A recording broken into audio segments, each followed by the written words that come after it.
This weekend I have a number of college friends coming and going, and Thursday evening there were 4 of us together.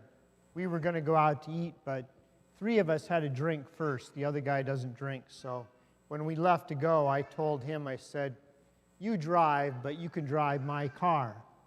So that was fine, and he's much taller than I am, so when he got in, he had to adjust the seat.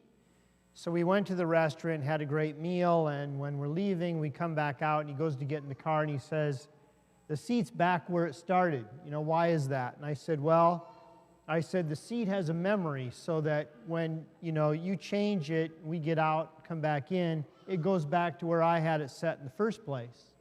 And one of the other guys said, "Well, at least something in this car has a memory." So we're all old now, and we forget things, and I can really relate to that because a week ago yesterday, I forgot a burial. Yesterday, I forgot a quinceañera, so I'm not remembering things very well. And we all forget things from time to time, and sometimes we forget things that are really important. So this weekend, as we celebrate the 4th of July, as we celebrate Independence Day, it's really good for us to remember what that's all about and how important that is.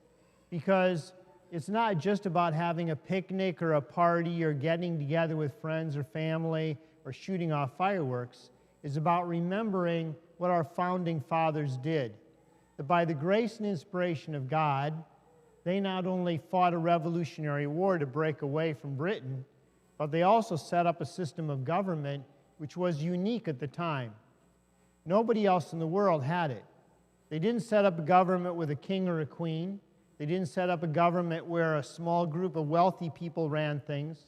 They set up a government where there were different branches that had checks and balances with one another so that nobody had too much power. And they also set up a government where the people had something to say about the way that they were governed. And they also set up a government with the Bill of Rights that tried to protect the rights and the freedoms of the individual person.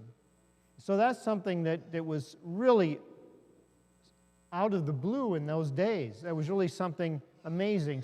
And we are the benefactors of that. We have benefited from that, from what they have done, and also from what generation after generation since then has been willing to hand down to us, some people willing to sacrifice their life for that.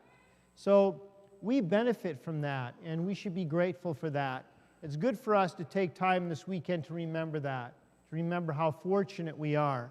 The first reading talks about God always taking care of us and sustaining us, making sure we have what we need.